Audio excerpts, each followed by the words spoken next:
The following podcast is intended for mature audiences. If you enjoy our work, please like, comment, subscribe, and follow the links in the description. Thanks for your support, and enjoy.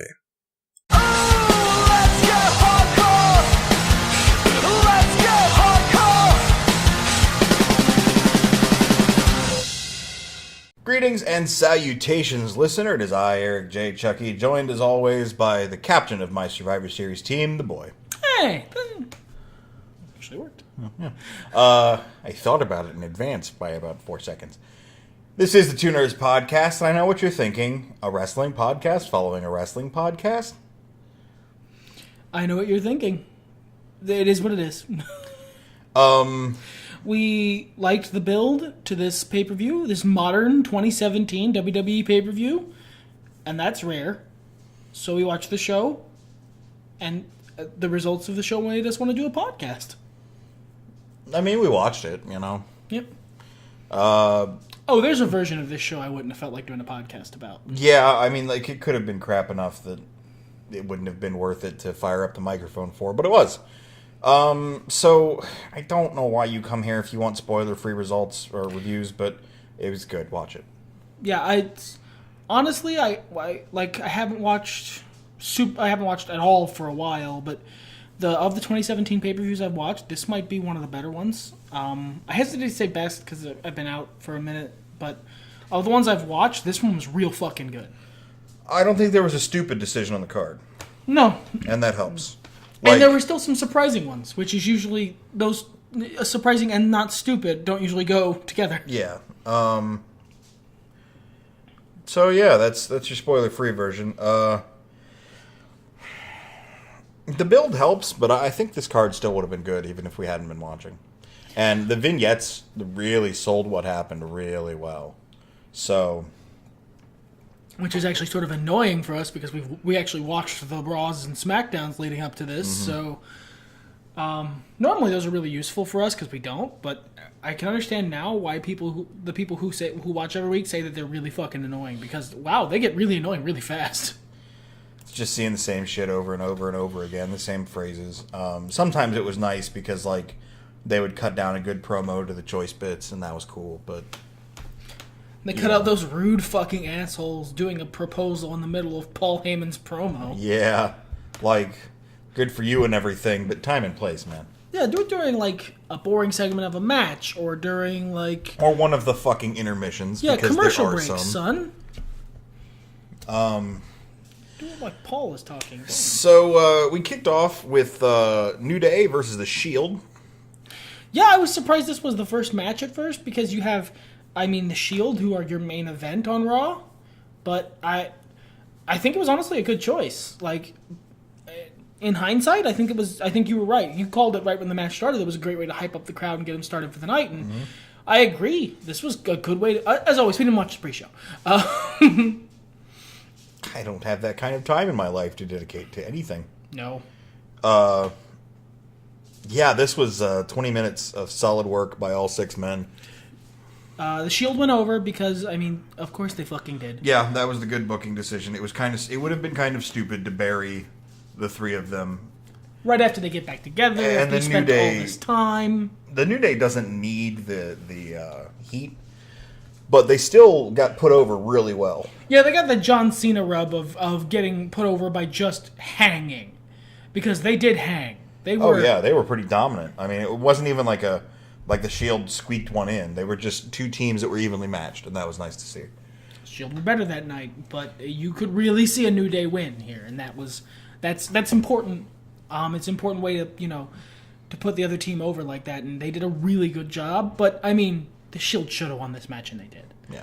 I don't think there's any. If there's someone out there if any of your many multiple personalities thinks the New Day should have won this match, please tell me why. I'm interested in your take because I don't think so.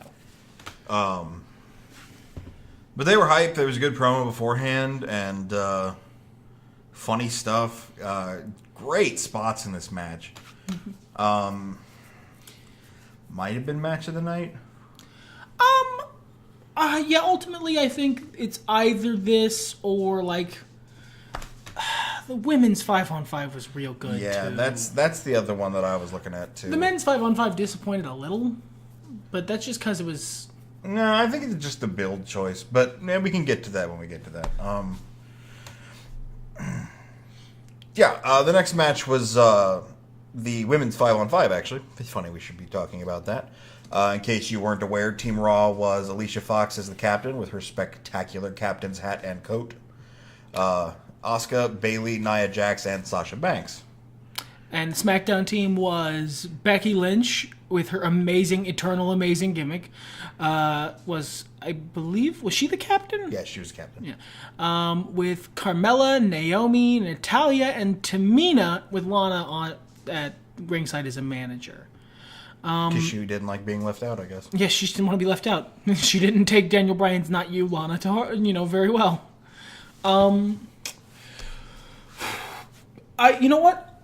I'm gonna go ahead. This is a good time for this. I was wrong, internet. I was wrong about a thing. Maybe I was wrong because I was blinded by previous stuff that had concerned me. Maybe it's been this way for longer than I know. But at least as of right now, Alicia Fox is amazing. Yes.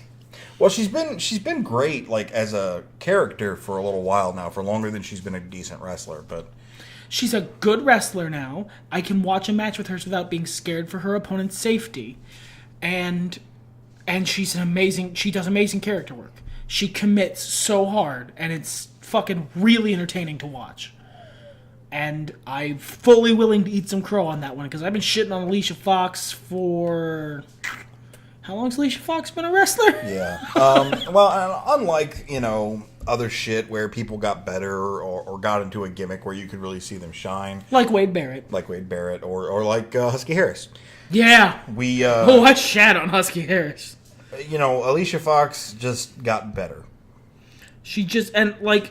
I'm pretty confident in saying she did not used to be good. No. But, she got good. And I'm very proud to have been around to see it. I don't know if it's necessary to go through the back and forth. The build to this match was really good. My dream here was that SmackDown beat the shit out of most of Raw, and then Asuka took out SmackDown entirely. Like that John Cena Survivor Series from a few years ago. They didn't quite go with that. But at the end, it was, 2-on-1 with Asuka? Mm-hmm. She actually got the last 3 eliminations off of SmackDown with the interruption of Natalya eliminating Sasha Banks. So, good God. Yeah, she was amazing during this whole thing. The only weird hink during this match that makes me call the opener better was that weird count when Alicia Fox got eliminated. Yeah, well, I feel like either somebody missed their mark or... Alicia kicked out when she wasn't supposed to on, instinct, maybe. Maybe. Or the ref she wasn't supposed to get eliminated there, so they had to, think on their feet. Something was hinky about that. You're right. Something was hinky about that. Because they didn't even announce her being eliminated. And we didn't rewind it because we were watching the fucking show. So, and we were into the match, yeah. So...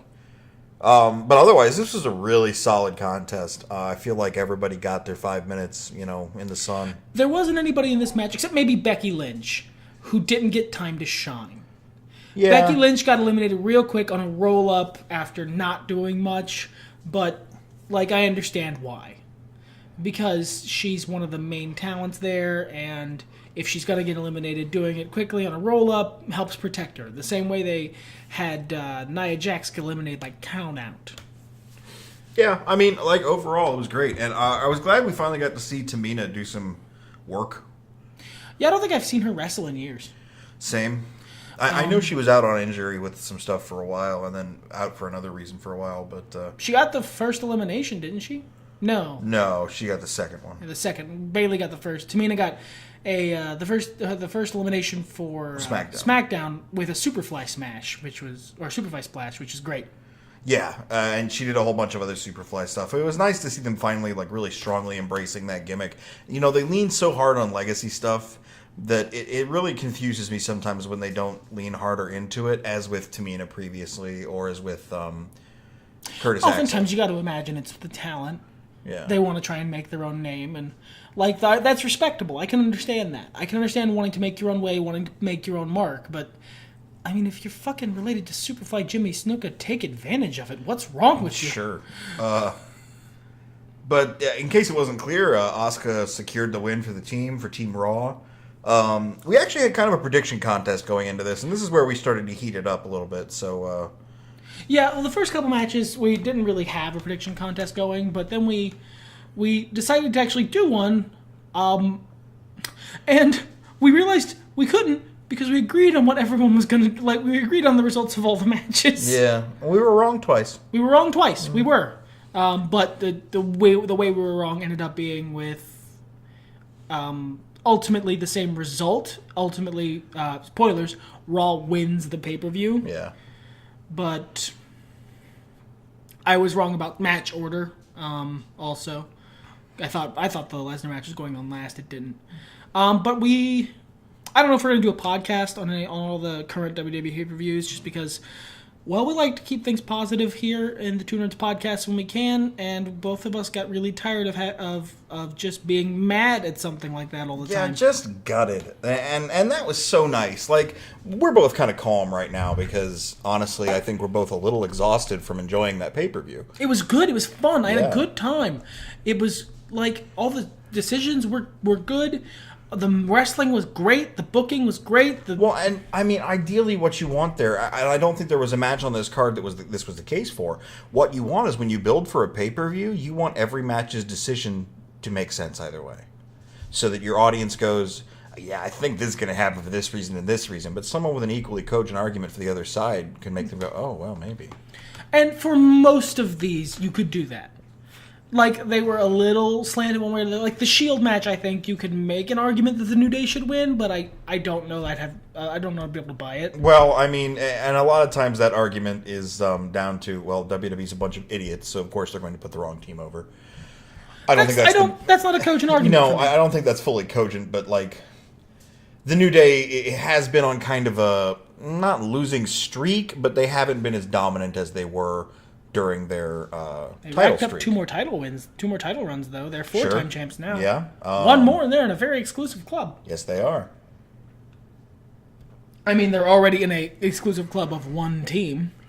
Yeah, As the longest reigning tag team champions in history. That's what you get when you sue the company. I'm sorry. And these guys deserve it. I mean, Xavier Woods has brought so much shit to the WWE brand. He's honestly brought new people to the WWE audience. Oh, hell yeah. And he's bringing sponsorships and stuff. I've been watching the Madden tournament over the last couple days, the current one they got going on right now. And, man, that's a fun way to really, like, because, okay, I'm old. I'm not a mark like that. You know what I mean?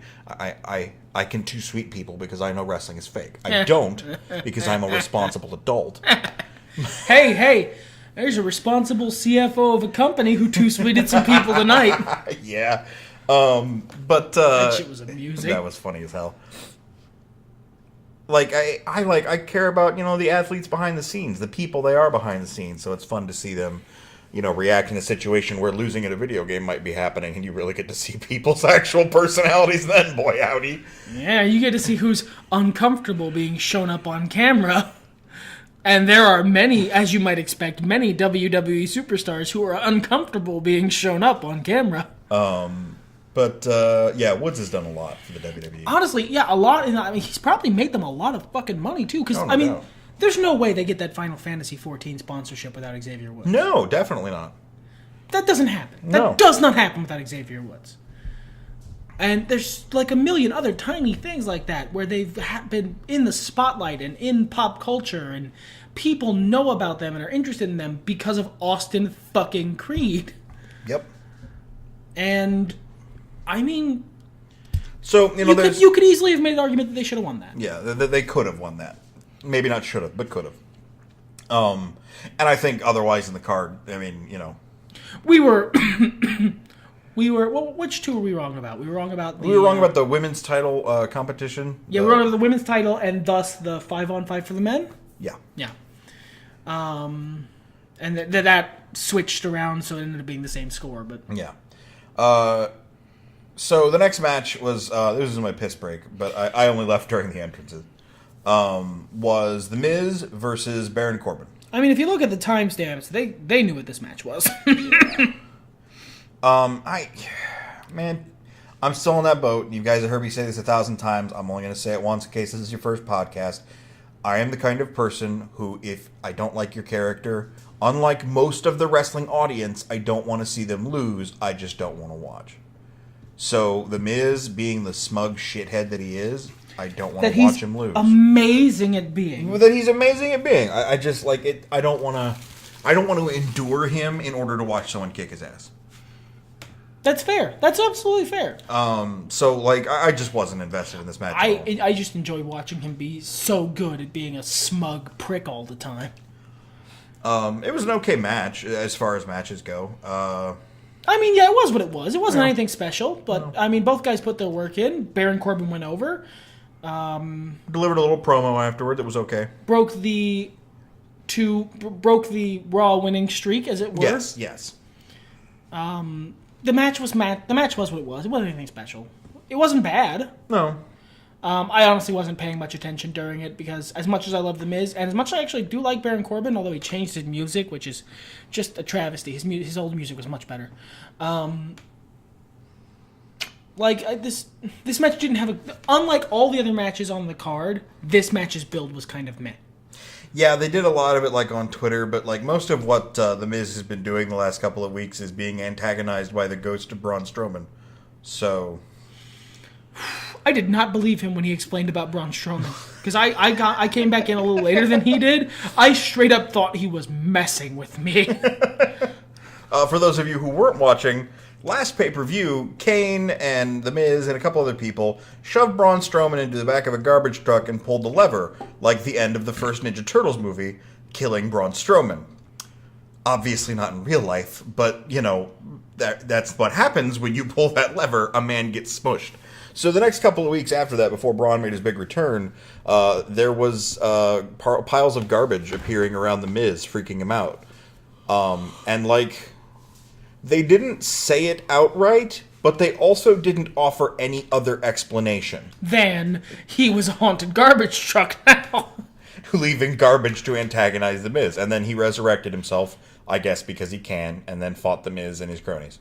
And, that ended how that ends when you fight Braun Strowman. Who you know, brought himself back to life after being a haunted garbage truck. Which makes his character just way better. I bought into Braun Strowman a little more just because I was like, wow, what? y'all Okay, just did sure. that? All right. He just has the power of resurrection? Sure. Okay, sure. Shit, dude. Sold. I'm not sure how but okay. This next match was also really good. Oh, yeah. We got our fucking internet cut out in the middle of it, but it was so we still didn't catch phenomenal. all of it. We missed about 5 minutes in the middle, unfortunately. But we got the most important part, which was the Usos promo beforehand. And we got the finish, and we got some of the match. Yeah. But, like, the parts we did watch, and I might go back and watch the rest later, because it was really good. Oh, it was a great match. Was Usos versus The Bar, for the title versus title, you know, for the tag team champion versus champion match. The Usos win, because, you know, that way SmackDown's tied it all up. And I think the Usos could use the boost. They're getting super over with the crowd, but they haven't had that galvanizing victory, and I think that's what this was. Excellent vengeance from last year, because last year they did the tag team Survivor Series match, really and it went Bar Usos, and then the Bar won because they were good guys. Yep. And like they built that during the match. The announcers, you know, actually made a point of it. A special shout out to Booker T this evening. Booker T forever. For being just like the amount of fucks he doesn't give creates a net fucks surplus for the rest of us. I don't know if you guys have been watching. Basically what happened was Byron Saxton, Cole, and Graves was supposed to be the Raw commentary team. Byron got sick or hurt or something and couldn't be on commentary for a while, so Booker T filled in. And when Byron got better, because of certain shuffles, cough, fire, JBL cough that happened on SmackDown, they sent Byron over to Evolution. Also, they got rid of what's his name, attorney at Raw. They got rid of David Otunga? Yeah, I don't know if he's still working backstage or not, but he was the guy who was on commentary on SmackDown before. And now it's Graves pulls double duty. Tom, whatever the hell his name is, and Byron Saxton on SmackDown. Phillips. And then Michael Cole and the man of zero fucks, Booker T, are on Raw with Graves. Booker T, I have heard things. Briefly, I was paying attention to the wrestling Reddit before that got boring. That Booker T's commentary is golden, and I was like, I don't believe you. And it's golden it's golden if you don't care about them actually being good commentators and trying to build the storylines in the ring and trying to be, as JR fucking puts it, the lyrics to go along with the music being played in the ring. No, because Booker T is a confused old man with no filter between his brain and his mouth. So his commentary is comedy gold, but it gets really frustrating because he's just, like, at certain points he begins actively shitting on the matches he's watching. Yeah, like, this isn't entertaining, this isn't going to be good at all. I think it's really entertaining. People, like, just talk over him. Yeah, it's just like, shut up, Book, what the hell? He's just burying the talent, and that's not your job. No, and it's funny as hell, and, like, makes me like the other commentators more to listen to them react to Booker losing his fucking mind. And just try and fucking right the ship, try and pull it back on message. Because he'll go off on a tangent that he's made up. And yeah, he was talking about, like, in the 1987 Survivor Series when we had John Cena, was it? Like, and I'm sure he just misspoke, but, like, nah, Book. And then during this show, he mentioned that he and Stevie Ray held the tag team championships 10 times. And then, as you do, someone, Corey, who's, just audibly tired of his shit. Corey pokes the bear. He wants to see what happens when you mess with Booker T. Audibly fucking tired of his shit. So he goes, hey, Book, where did you win those 10 tag team titles? And instead of just going WCW, which they can say because they own the rights and they own WCW, he just goes, why are you asking? Did you ever get any tag team titles? I didn't think so. All right, then. And that Colt's like, actually, he did on NXT. I mean, like, it's just the weirdest thing. I was like, did they win it 10 times? I looked it up, and yeah, they won it 10 times in WCW alone. Him and Stevie Ray have more titles elsewhere. You can just say WCW, buddy. It was weird shit, but Get yelled at for mentioning Impact, I'm sure. I'm positive. But this match was phenomenal. I really love the Usos' new gimmick. I'm glad they're cutting promos. They feel so fucking natural. This feels like Jimmy. This feels like those guys. This is the Stone Cold of them. Mm-hmm. This is their personalities turned up. They're funny guys who crack jokes, who like burn people, who seek to roast people in like a jocular way, I'm sure, and turn that up into being like mean assholes about it and put them in, and put a microphone in front of them, and they do great.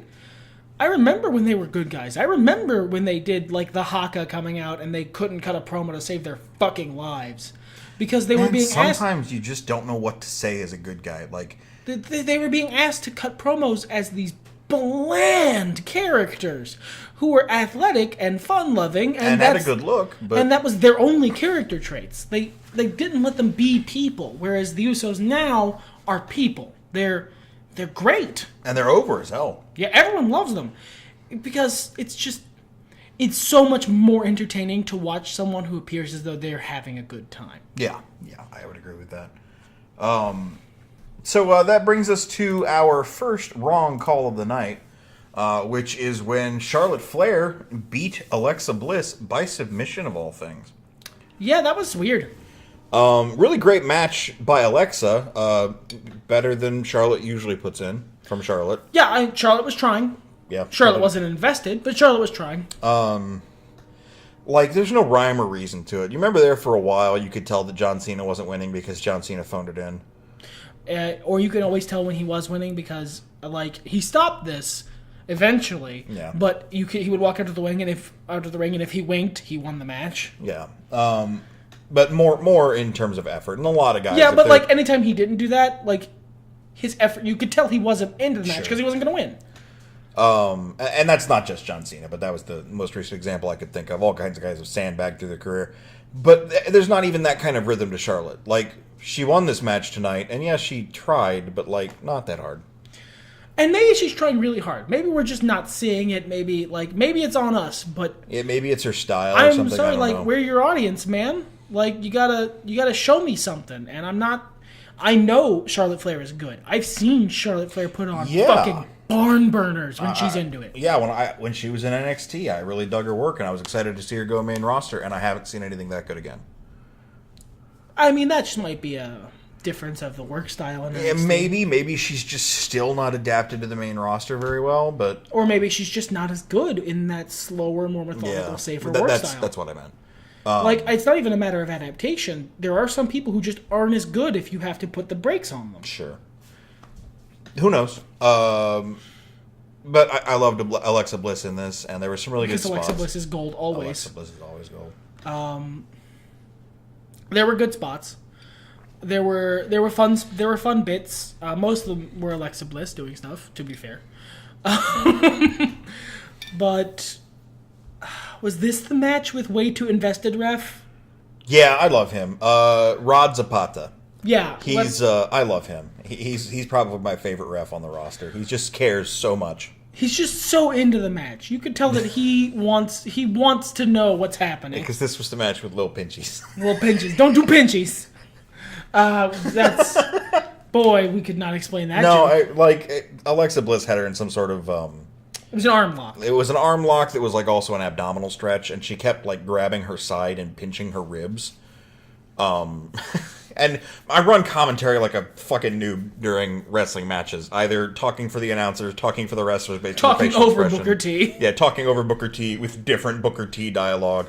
We've got this running joke about barbecue sauce that's asinine, but I keep doing it anyway. Like most running jokes. Or we'll do bits. Like, this is the thing that I'm sure you've heard us do on the podcast, is we'll do bits as the wrestlers or as the talent in the ring. Like, we'll do impressions of them just to keep ourselves entertained with something not super interesting. We're having a good time, and, And this was, the referee was, slides over the referee, one of us, now, hey, don't do pinchies, don't pinch your side, that's not cool. Which he was clearly, saying, don't do that, that's not, you're not allowed to do that. But she was like, I'm not, don't worry about it. He goes back to the other side to see if Charlotte wants to tap out, and she immediately starts pinching again. He's like, hey, I saw that. Stupid little back and forth. I can't do it again now because you guys wouldn't laugh. It was funny at the time. But yes, that was when Rod Zapata was in there because, God, he's a really good ref. They've got a really good reffing staff. It's just that he seems so invested. He seems so with it, and I understand why, because they don't fucking tell them the finishes. Right. They don't tell the referees the finish of the match. They tell them to call it straight, call it like it was a shoot. Yeah. So, way too invested ref doesn't know who's going to win. Shout out to Ryan Tran, too. He's one of our dear favorites because he always looks so lost. Is that the guy who was just... Is that the guy from the 5-on-5 men's? Who just, for a while just seemed... Because I don't know their names. I think that was Kyoto. Yeah, it was Mike Kyoto. Just seemed like he didn't know what to do. No, Ryan Tran is the guy... Oh, the other one. Okay, yeah. Yeah, he just, looks at people like, come on, guys. Come here, fucking break. Can you not, please?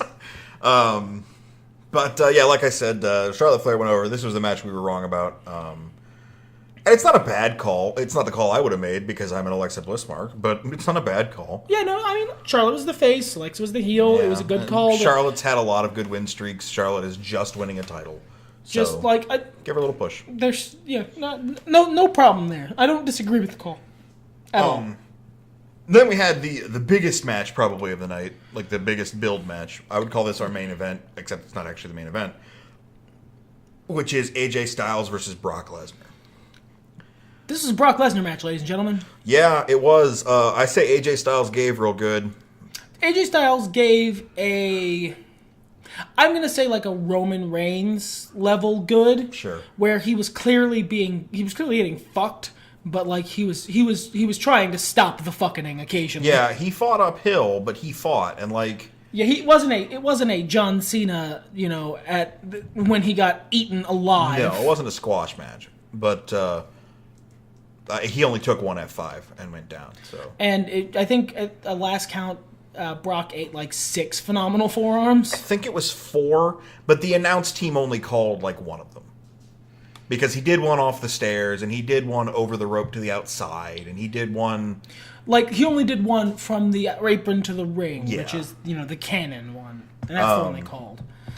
But And there was that awesome escape from the calf crusher where Brock just fucking grabs him by the head and beats his face into the ring. Yeah, he does a full-on, like, tiny Hulk Loki moment where he just grabs him and starts slamming him into the ground over and over. It was some good shit, dude. It was a good match.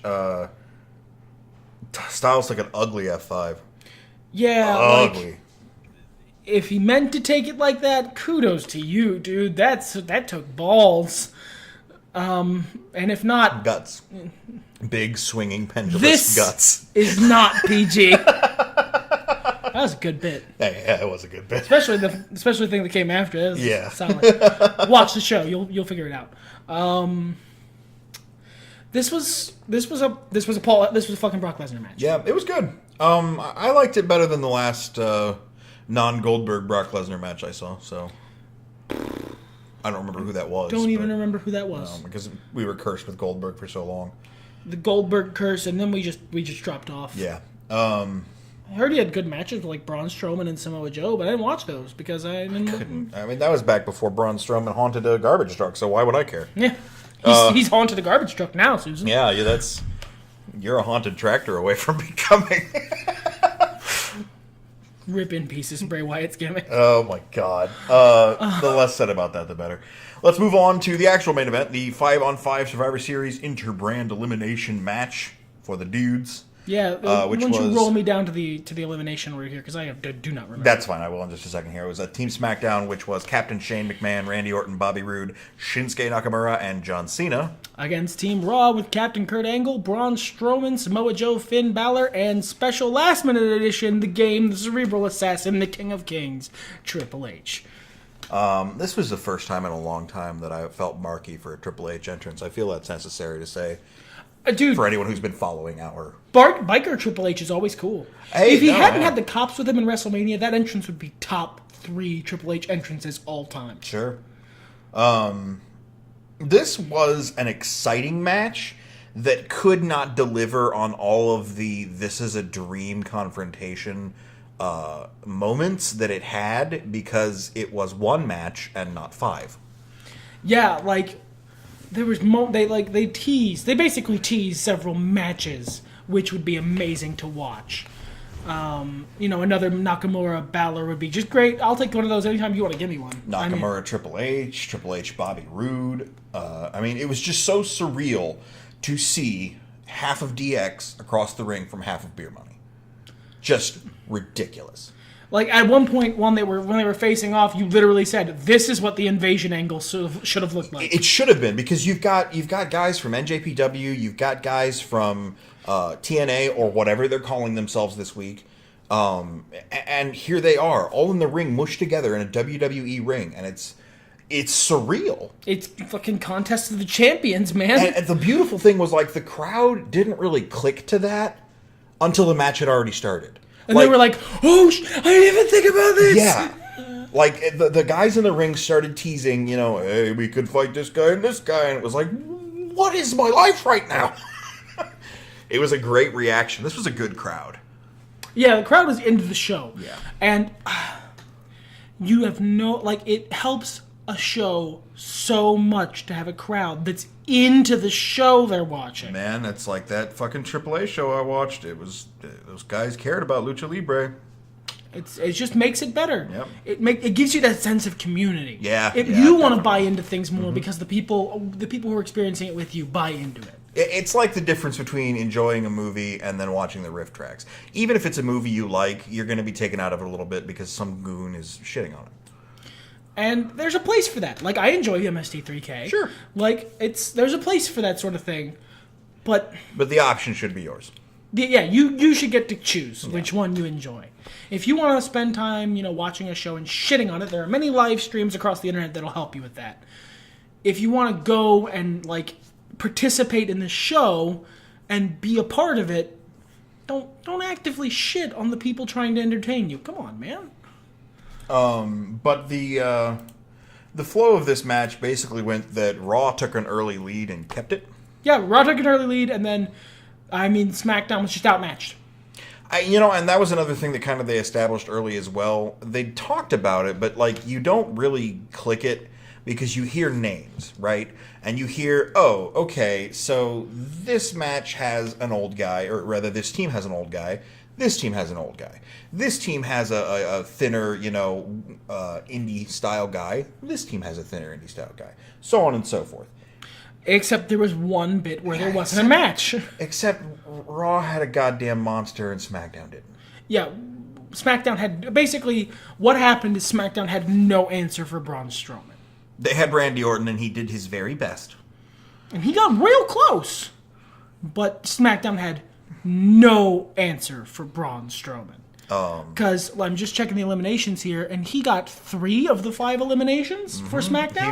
He was for Dude Raw. Asuka. He got Shinsuke Nakamura. He eliminated him first. Shinsuke Nakamura. But man, they sell Shinsuke. Yeah, like, they sold Shinsuke really well by it's having not him, like Becky Lynch. Yeah, having him absolutely clear the ring and like kick everyone's ass for a while before Braun Strowman came in and murdered him.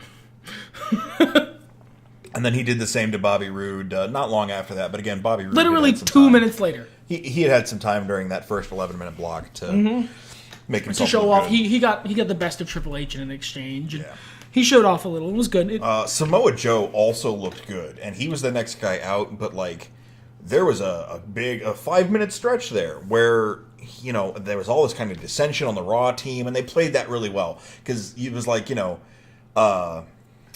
all the dissension on the bad guy team at the last pay-per-view was the reason they lost with The Miz and The Bar and Braun Strowman and Kane. Whereas in this time, they had all that dissension, and SmackDown had a united front the whole match. SmackDown still lost. Yeah, they just did not have... They didn't have an answer for Braun Strowman. Period. And that's good. That's good booking. That's good playing. It's good if you're going to put your monster in the match. If you're going to put Asuka in the match, don't have her lose. If you're going to put Braun Strowman in the match, even if I'm not his biggest fan, you've spent so much time building him up. It'd be like if you fucking stuck Brock Lesnar in there. He better win. Or he needs to lose via like chicanery or something. Or a count out. Yeah, count out or... I'd have taken Braun Strowman and get eliminated by count out, but they already pulled that with Nia Jax. Right. So, and that was kind of nice that they went like the... Okay, it's not really no DQ, but we're going to be a little relaxed with the rules kind of thing. Until Shane was like, fuck it, I'll bring a chair. I'll fight him with a chair. And they were like, no, enough. Which, I mean, usually Survivor Series matches are no DQ. I'm not sure what the deal was there. Yeah. I mean, they didn't want to do chair spots. That was the deal. Usually when it comes to the main event, it's up to the referee's discretion. Oh, that's fair enough, yeah. So I'm just going to let it ride is usually the response. Yeah.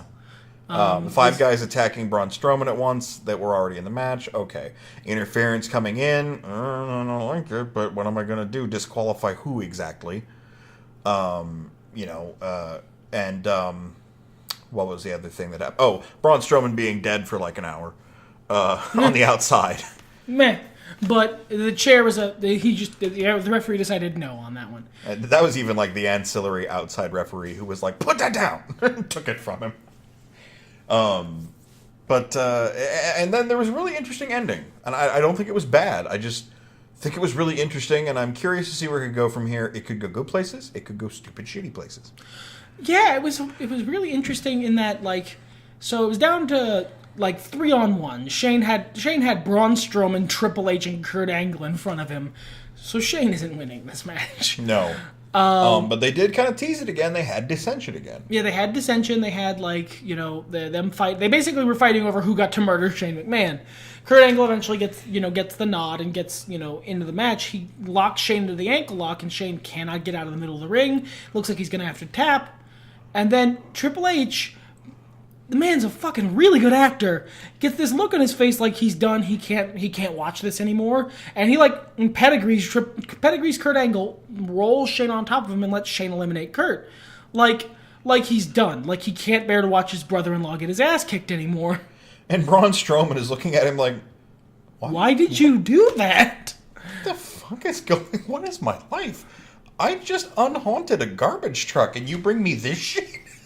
He's just looks genuinely confused, and then Triple H slowly puts himself between Braun Strowman and Shane McMahon. Like, if you want him, you're gonna have to go through me. And even the commentators were like, "Oh, the brothers-in-law are in collusion now. That's cool." Yeah, they were selling it, and it was like a good little face moment for Triple H, where he's like, no, no, too far. If you want him, you have to go through me first. And then, he got Shane up, and they were squaring off against Braun Strowman like they were going to take him out. And then Triple H pedigrees Shane and pins him and wins. So there's this thing. The most Triple H thing he could have done. Yeah, he's all like, yay, we did it. It's good, Braun. We did a good thing. Braun's still just staring at him like, I don't fully understand this series of events. And slowly, the little hamster starts spinning in its wheel, and Braun is like, you screwed me out of my win. I should have killed Shane. Well, I'm upset about that. He was being duplicitous at all in the first place kind of rubbed Braun the wrong way. Yeah, because, Braun, say what you will about Braun, he's not duplicitous. If we're on a team, we're on a team. Until the match is over, then I'll kill you. Well, he just came back from being backstabbed by a bunch of guys. Yeah, for being backstabbed by a bunch of dudes and killed, and he had to haunt a garbage truck. It was a bad time. It was bad. Everything smelled like garbage. So they're celebrating. Triple H is doing the most Triple H celebration. He's like, yeah, we did it. Woo, everybody, look how cool we are. We did the thing. And Braun grabs him, goozles him, and says very clearly he had to be fucking shouting. Because the mics weren't that close. No, they weren't. If you ever cross me again, you will never get to play this game again. Do you understand me? And he lets go of Triple H and turns his back, so of course Triple H tries to attack him, and Braun's like, no. I thought I made this clear. Braun then power slams him, and power slams him again, and power slams him a third time, I think. And then, rips off his Raw shirt and throws it at Triple H's corpse and walks off, and that's the end of the pay-per-view. Which sets up for Braun Strowman as the anti-authority figure against Stephanie McMahon and Triple H. It might be that. It might be, just Braun Strowman is not someone you can control, and there are consequences to fucking with Braun Strowman.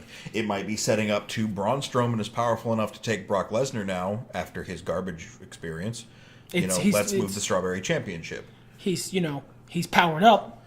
It could be any number of things. Like, why did Kurt Angle need to get pinned? Does Steph really want to fire him? Is that the situation there? Who knows? Who knows? There's a lot of... I'm curious to know about what happens Monday. I don't know if I'm going to watch it immediately or not. I'll probably check on the internet and see... what happens. And then check out Ross over on Cultaholic and see what he has to say about the situation. Shout out to my main man, regular citizen Ross. Yeah. Completely normal Ross.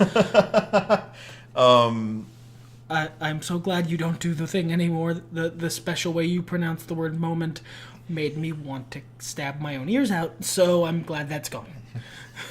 But, this was a good show, good pay-per-view, good matches, fun to watch. And I've watched a lot of wrestling this weekend. We didn't see NXT TakeOver. I plan on it, but... they're doing a fucking War Games match. I'm watching it, come on. But I watched House of Hardcores on Twitch now. I watched that, of course. Billy Gunn was on the show. What the hell else am I going to do?